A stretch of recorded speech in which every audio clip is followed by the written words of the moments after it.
Good morning. This is our Parenting Principles series, and today Ellen is going to lead us through a conversation on conflict resolution.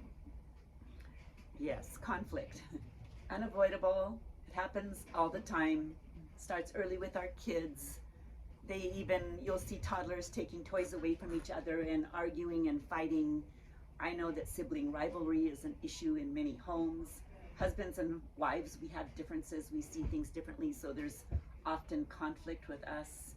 Friends get into conflict, adults get into conflict.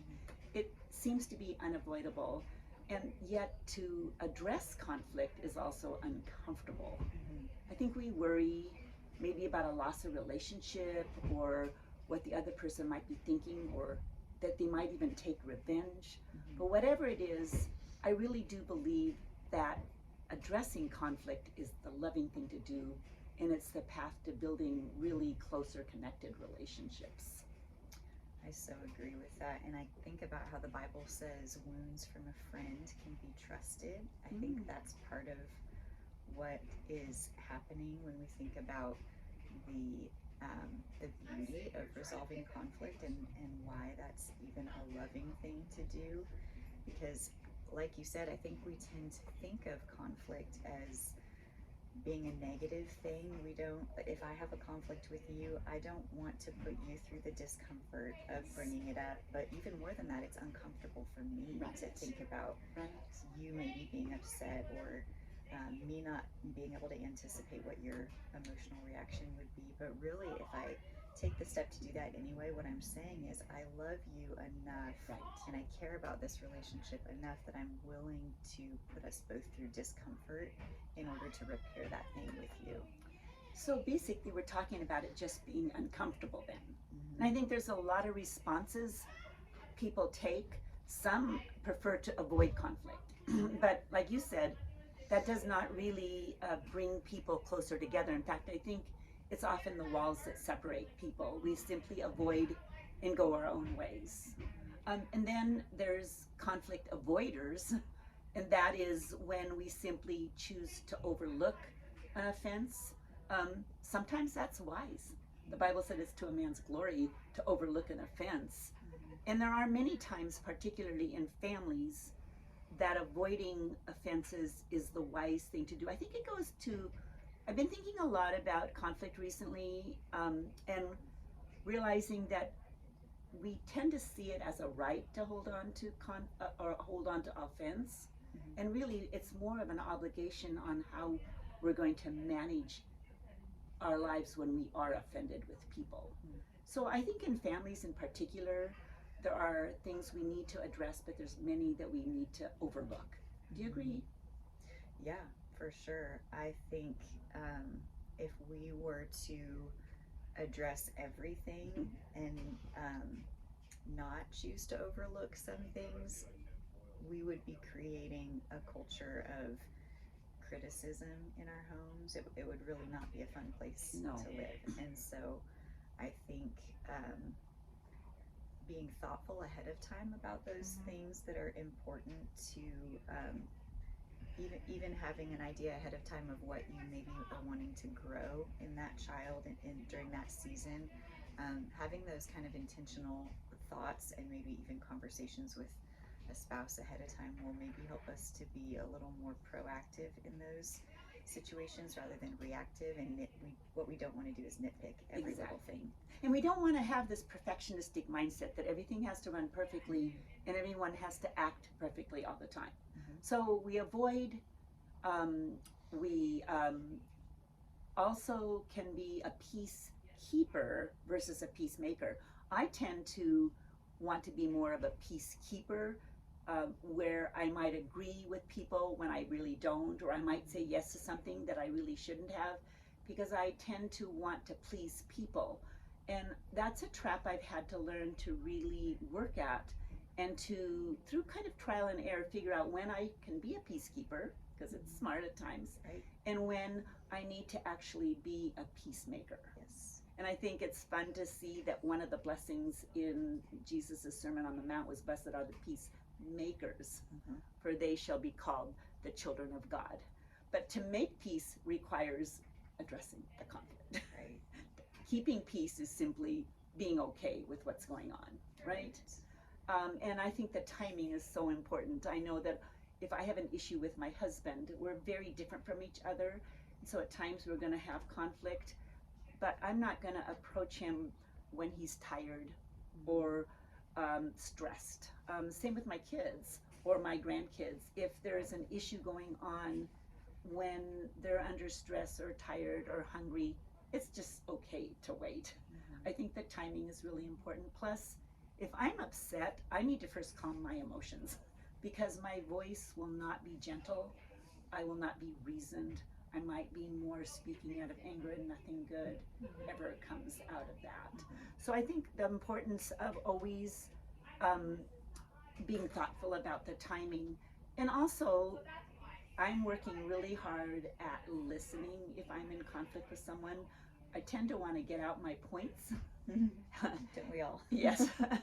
and make that really clear. And yet, if I am willing to listen, my points might change because I may gain an understanding from what the other person is thinking that I had misunderstood. And so many times conflicts come out of misunderstanding. They actually come out of unmet expectations. Something I expected from a child, from my spouse, from a friend that didn't happen. Maybe my spouse didn't affirm my feelings, or maybe you have a child that didn't study for a test and failed, or perhaps a friend that you shared in confidence shared what you said to others. They're unmet expectations that often cause conflict. And so if we can just sit back and look at what we're dealing with, and then in a reasoned approach, patiently listen, I think we can go a long way in making peace. Yeah. One of the things that I think we can easily overlook is the need for forgiveness in the path to reconciliation, however. Yes. It's so easy to think we have a right to hold on to offense. We justify our own reasoning because we know how we feel, right? But if we want to be right spiritually, we need to do the right thing and forgive. I don't think there is anything in Scripture that indicates something that we can not forgive others for. Right. Even if we don't feel they deserve forgiveness, even if they haven't asked for forgiveness, if we are to grow spiritually, that is something we just simply need to do. I think it's interesting that when we hold on to anger and unforgiveness, the root or it leads to bitterness, and bitterness is always something that defiles. That's a scriptural principle too. So it's really difficult, and yet it's important. But I want to turn today to how do we address conflict with our kids, because I think as our kids grow into those middle school and high school years, often that's when the conflict starts to rise. Amber, you have 5 kids. How has that worked out for you? Conflict with every single one in different ways and at different times. But yes, I think especially during the adolescent years, that's when some of those things, not that there's not conflict before that, but conflict kind of takes on a new dynamic as they're more able to reason and they're becoming their own person that is really separate from parents. That there's a lot of opportunity for conflict. They're wanting independence and autonomy, sometimes in ways that are outside of our expectations as parents. They're wanting to make sure that the world knows that they're their own person. All of that is a breeding ground, or can be a breeding ground for conflict. And if we didn't feel comfortable taking that on, I think it would make for a really yucky feeling in our house day to day. Yes. Well, and I think if we remember that kids will argue and push back because they know our boundaries and they want to see if they hold. And it's such an area where parents and children can grow closer when they actually continue in a kind way to work toward resolution, always keeping in mind that the parent is the ultimate authority, however. And I think that if we, again with our children, if we would listen first, listen to what they have to say. One of the boundaries that I think is really wise is if we set the boundary of each side getting to share their views and their feelings one time. Yeah. But I would encourage parents to be the ones who listen first. Yeah. Listen to your child, listen to what they have to say without interrupting so that you gain an understanding of where they're coming from. Mm-hmm. Understanding doesn't mean you're agreeing. Yeah. And then expect them to listen to your viewpoints once. Yeah.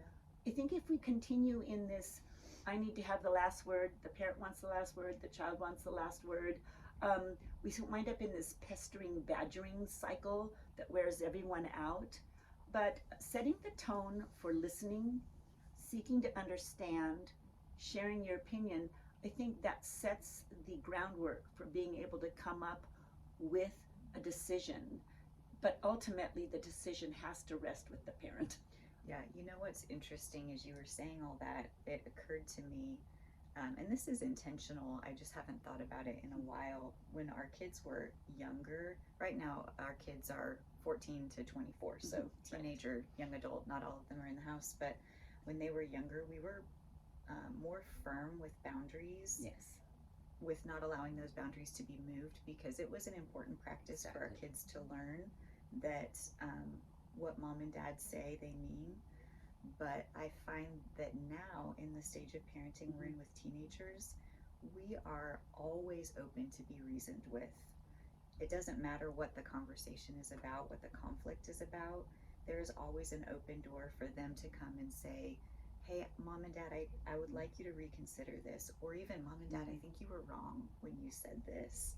And I think it creates actually an environment where conflict doesn't get as explosive, because there is such room for conversation in everything, really.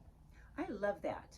I think clear boundaries when our kids are little take care of a lot of conflict. Yeah. Because the kids know where the boundary ends or starts.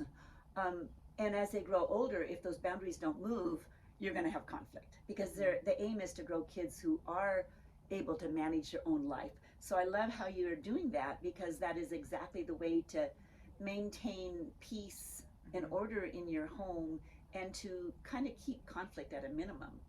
I know that my son, we would sense a lot of arguing and pushback when we hadn't given him enough room, and we had to find ways to expand those boundaries so he felt like he was actually growing older. Yes, because it's not that teenagers don't need boundaries. We all, even as adults, need boundaries. But I think parenting in the adolescent years means we learn to have less rigidity. Yes. We learn to be more open, because they are becoming they were always a person. They're becoming their own adult person, and we're wanting to nurture that. We're wanting to nurture that independent thinking and that autonomy that they're trying to develop.